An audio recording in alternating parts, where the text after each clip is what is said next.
आज मैं आपको क्लास 12 का मैथ्स रिलेशन यानी संबंध आपको समझाने की कोशिश करूंगा। आइए, संबंध कितने टाइप का होता है, रिलेशन कितने टाइप का होता है। ठीक है, पहला रिफ्लेक्सिव रिलेशन यानी सौतुल्य संबंध। ठीक है, दूसरा है सिमेट्रिक रिलेशन यानी सममित संबंध। उसके बाद है तीसरा ट्रांजिटिव रिलेशन यानी संक्रामक संबंध।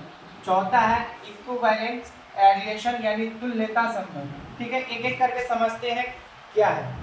रिफ्लेक्सिव रिलेशन किसे कहते हैं, इसका हिंदी लिखा हुआ है स्वतुल्य संबंध। स्व का मतलब स्वयं, खुद का संबंध खुद के साथ होगा तो ऐसे संबंध को क्या बोलेंगे, रिफ्लेक्सिव रिलेशन। आप जो हम बोल रहे हैं उसको आप कॉपी पे नोट कर लेंगे ताकि आपको समझने में दिक्कत नहीं होगा।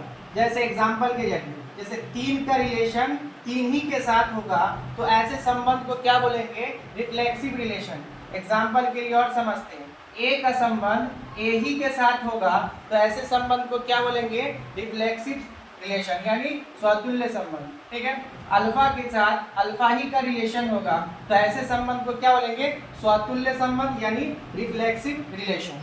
अगला आते हैं दूसरा सिमेट्रिक रिलेशन यानी सममित संबंध।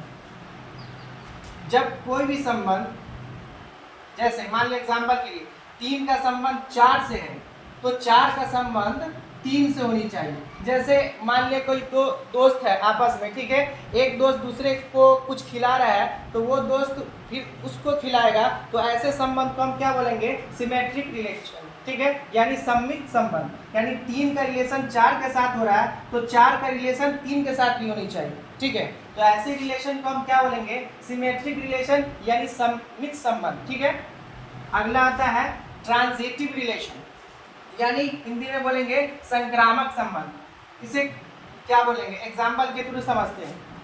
जैसे कोई भी सेट दिया हो या कोई भी रिलेशन हो, जैसे 3,4 है। ठीक है, अब 3,4 है ना, तो 4 के बाद दूसरा जो है संख्या होगा, जैसे 4,5। ठीक है, अब ये 3,4 है, 4,5 है तो इस दोनों में का रिलेशन जो होगा 3,5 के साथ होगा तो ऐसे रिलेशन को क्या बोलेंगे, ट्रांजिटिव रिलेशन यानी संक्रामक संबंध। एक और एग्जांपल के थ्रू समझते हैं, 2,3 है। ठीक है, तो 3 के बाद क्या होगा, 3,4 है। ठीक है, अब 3,4 यहाँ पे 5 भी हो सकता है, 6 भी हो सकता है, मतलब इसके बाद। ठीक है, अब ये दोनों में जो रिलेशन होगा, ये पहला वाला और लास्ट वाला इसके साथ रिलेशन होगा तो ऐसे संबंध को क्या बोलेंगे, ट्रांजिटिव रिलेशन। देखिए 2,3 है, फिर 3, आगे वाला है, फिर ये दोनों का रिलेशन इसके खुद के साथ, जैसे 2,4 है तो ऐसे रिलेशन को क्या बोलेंगे, संक्रामक संबंध यानी ट्रांजिटिव रिलेशन।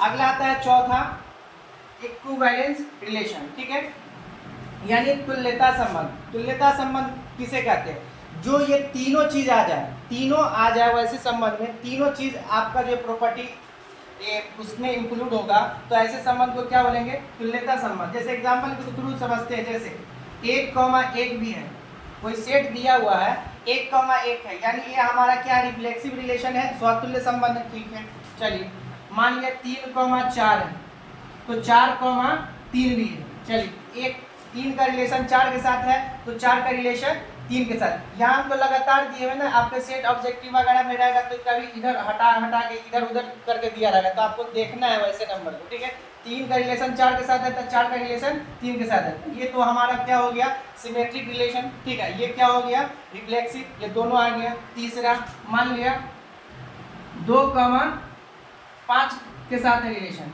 ठीक है, तो 5,7 के साथ रिलेशन है। ठीक है, और फिर 2,7 के साथ रिलेशन। तो यहाँ देखिए ये रिलेशन कौन सा होगा, पूरा ये ट्रांजिटिव रिलेशन, यानी ये पूरे सेट में तीनों रिलेशन आ गया तो ऐसे रिलेशन को हम क्या बोलेंगे, तुल्यता संबंध बोलेंगे। अगर आई होप अगर आपको समझ में आ गया होगा तो आप नोटबुक में इसको खुद से लिख लेंगे, आपका हर ऑब्जेक्टिव सॉल्व हो जाएगा इससे।